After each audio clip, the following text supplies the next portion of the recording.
There are towns in Pennsylvania people didn't just leave, they escaped.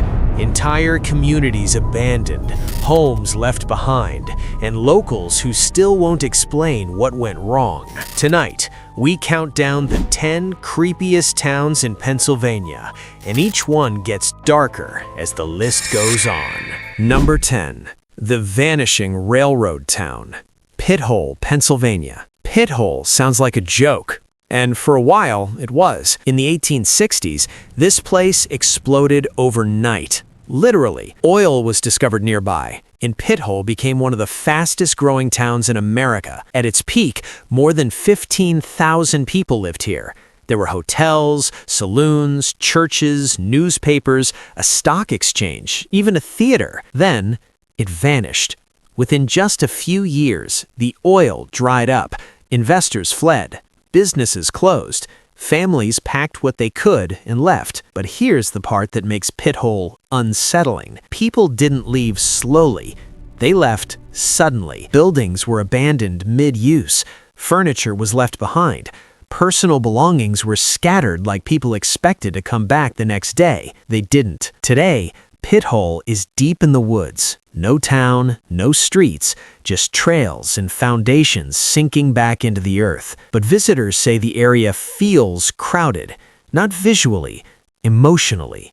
People report hearing distant laughter, music drifting through trees, the faint clink of glasses like a saloon still operating somewhere just out of sight.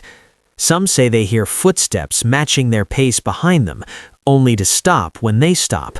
There are no houses to hide in, no people to blame, just trees. The weirdest part, the silence breaks suddenly. A gust of wind that sounds like voices, a pressure change that makes your ears pop. The feeling of being watched by something that remembers when this place mattered. Rangers say people often cut their visits short, not because they're scared, but because they feel unwelcome, like they showed up to a party that ended a century ago, and no one's happy you're late. Pithole didn't burn, it didn't collapse, it was simply forgotten. And sometimes forgotten places don't like being remembered. Number 9. The town that went quiet. Byberry Township, Philadelphia, Pennsylvania. Byberry doesn't look like a horror town. That's the first problem. It looks normal, suburban, quiet. Tree-lined streets. Families drive past it every day without realizing what used to stand here. Because this town didn't empty because of money, or fire, or collapse. It emptied because people couldn't live with what they heard. Byberry was home to the Philadelphia State Hospital, one of the most infamous mental institutions in American history. Thousands were sent here. Not criminals, not violent people, just those who didn't fit. Depression, anxiety, trauma, grief. Some were teenagers, some were elderly. Many never left. Treatment wasn't treatment. Patients were subjected to electroshock therapy without anesthesia, ice baths, isolation rooms, experiments meant to reset the human mind. Screams were common, so common that locals stopped reacting. People nearby said nights were the worst, not because of noise, but because of sudden silence, as if the entire area would hold its breath at once. The hospital closed decades ago. Buildings were demolished, records destroyed. Officials said it was for safety. Locals said it was to erase what happened. But visitors reported something strange.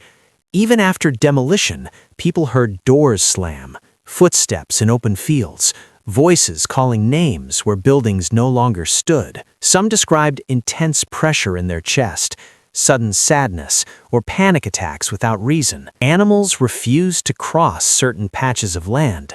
Dogs pulled their owners away. Birds avoided the area completely. One urban explorer said this: "It felt like the ground remembered pain." Today, Byberry is developed. Homes sit where wards once stood. Families live normal lives, but residents report nightmares they can't explain. Children talk about sad rooms that don't exist. Some houses never keep tenants long, not because they're haunted, but because the feeling never leaves. Byberry didn't become a ghost town, it became something worse, a place where history was buried, but not gone. Number 8. The Town That Watches. Yellow Dog Village, Pennsylvania. Yellow Dog Village isn't on most maps, and that's intentional. It was a small mining town tucked deep into Pennsylvania woods, company-owned, isolated, and tightly controlled. When the mines shut down, the town didn't transition. It disappeared, but not cleanly. Homes were left standing, personal belongings stayed behind, toys, dishes, furniture still there, as if people stepped out and never came back. Locals say the town emptied quickly, too quickly. Visitors describe an immediate sense of being observed, not threatened, not chased, watched. Footsteps crunch behind you even when you're standing still. Whispers carry through the trees, never forming words, just enough to know something is communicating. Windows feel occupied. People report reflections moving independently of them. Shadows appear in doorways that lead nowhere. The deeper you walk into the village, the quieter it gets. No birds, no wind, no insects, just your breathing. And then, that changes too.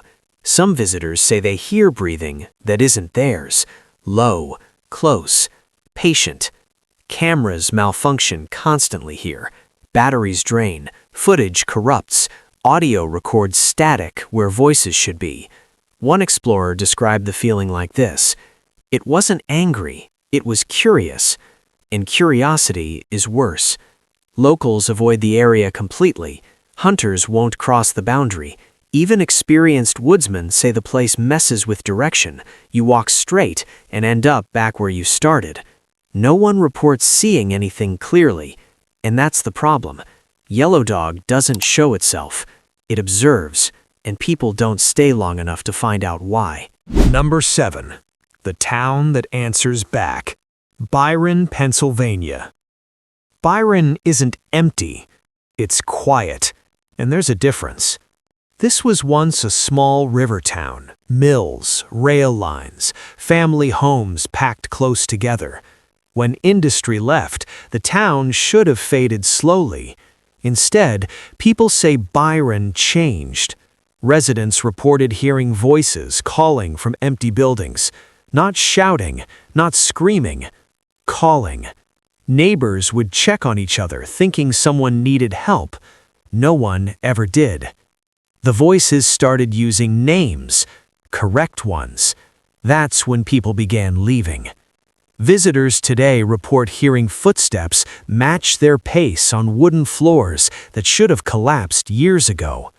Doors creak open on their own, not violently, but carefully, like someone making room. The worst experiences happen when people speak out loud, whispered jokes, comments to a camera, nervous laughter. The town responds.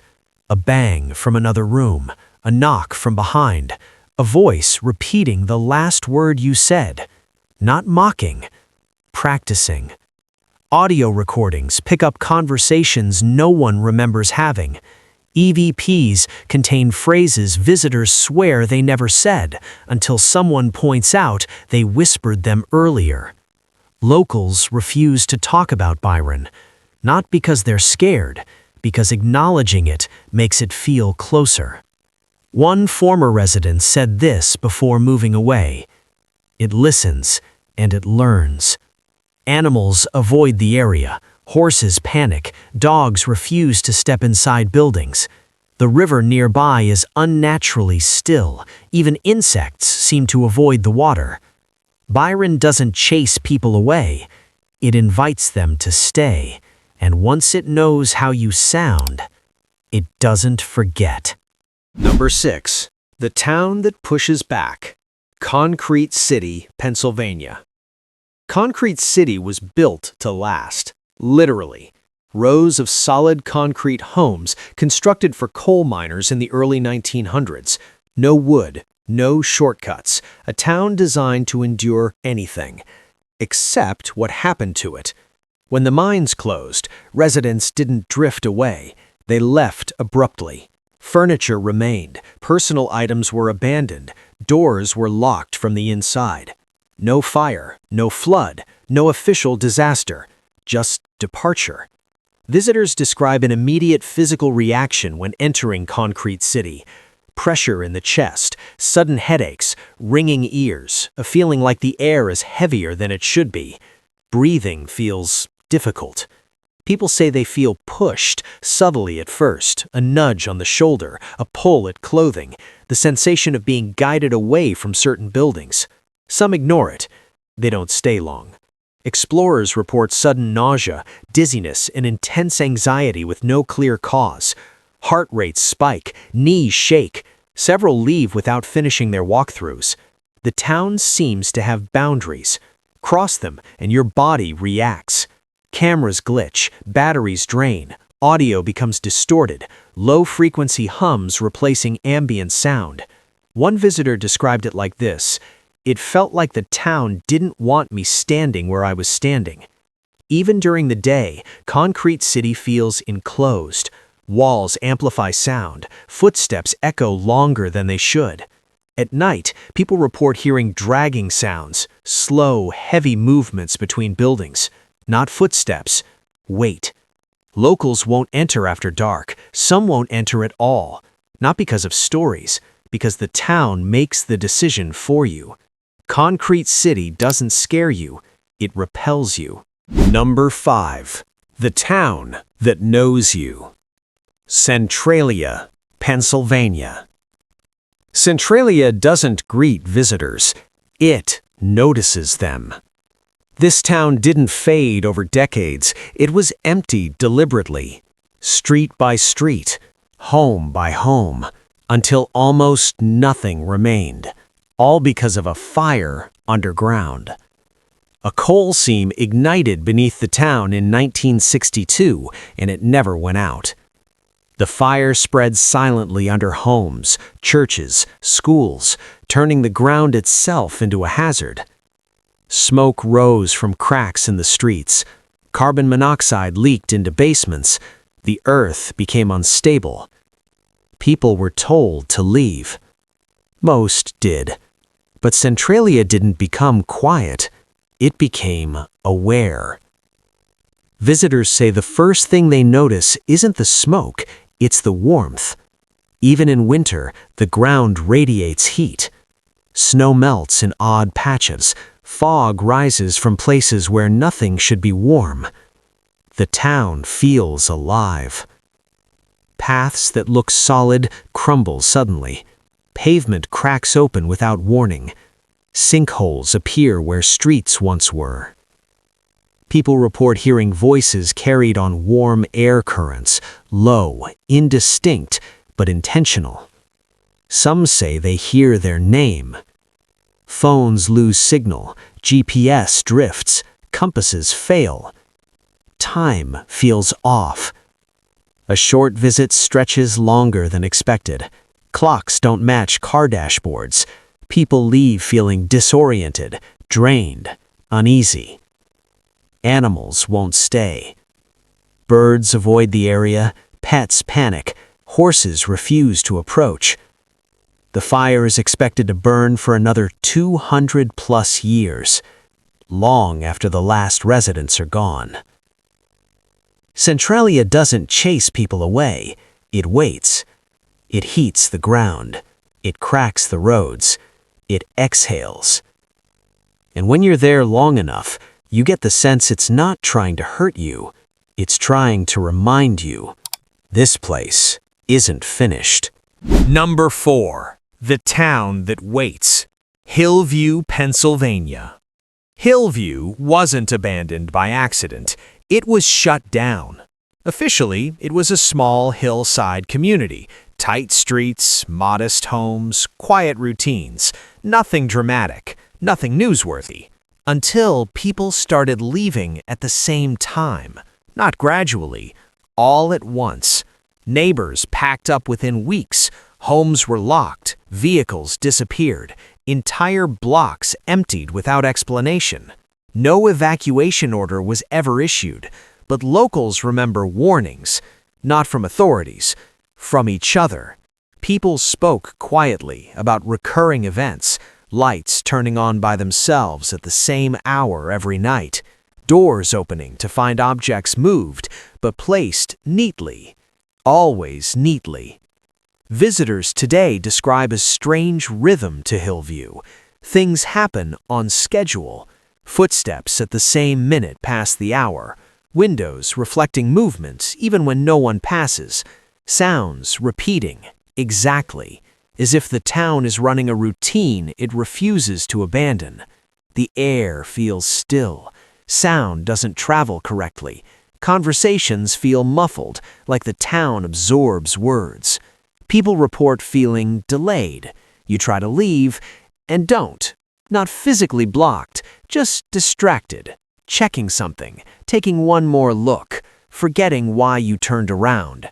Time stretches. Phones glitch, recordings loop, watches stop for minutes at a time. One visitor said this: "It felt like the town was waiting for me to finish something I didn't remember starting." Locals won't enter Hillview after dusk, not because of fear, because the town becomes active then. Lights appear in windows of empty houses. Movement occurs in patterns too consistent to be random. Hillview doesn't react immediately. It lets you stay. It lets you settle. And that's the danger. If number 4 waits patiently, number 3 never stopped. Number 3. The town that was never emptied. 7 Gates of Hell, York, Pennsylvania. The problem with 7 Gates of Hell is that it was never meant to be a town.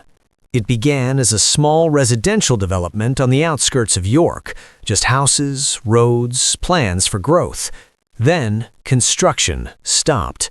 No clear reason was ever given. Houses were left unfinished, streets ended abruptly.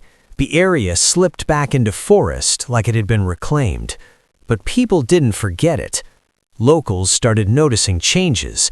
Paths seemed to rearrange themselves. Trails looped unexpectedly.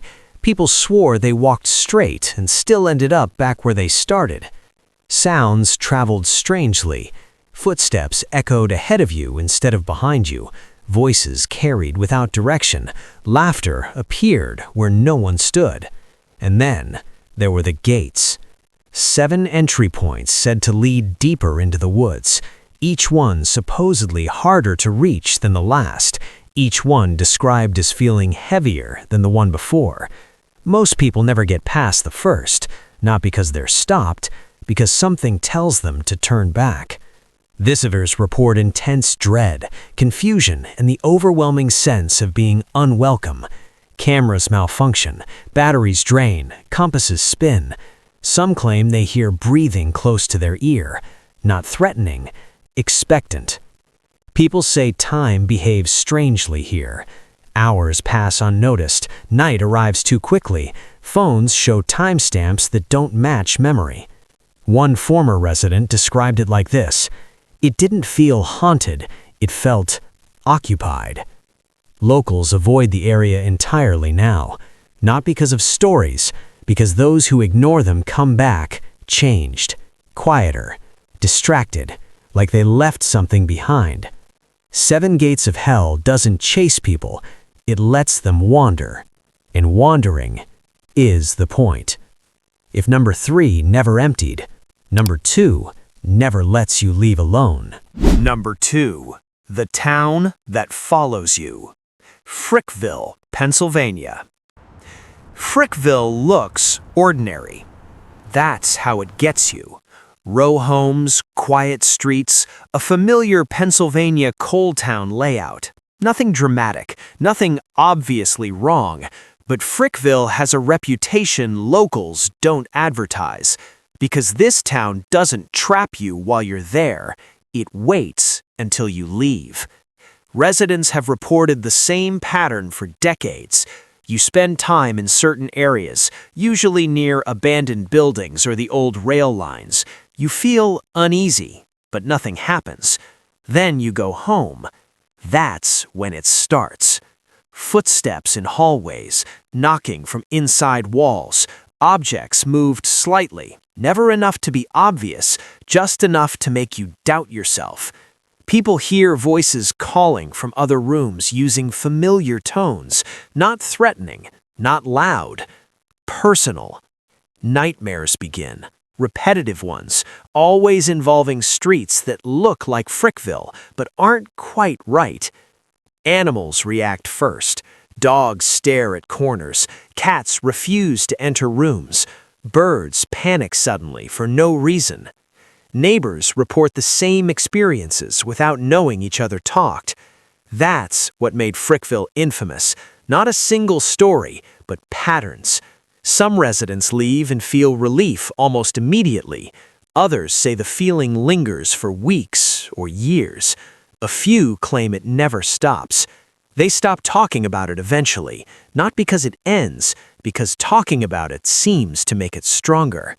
Frickville doesn't announce itself, it attaches. And once it knows you've noticed, it doesn't need the town anymore.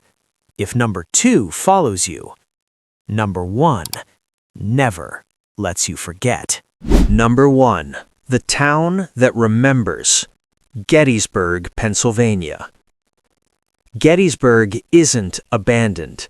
That's what makes it worse. People live here, work here, raise families here. Tourists visit every day, take photos, eat lunch, buy souvenirs. But Gettysburg isn't just a town. It's a memory that never faded.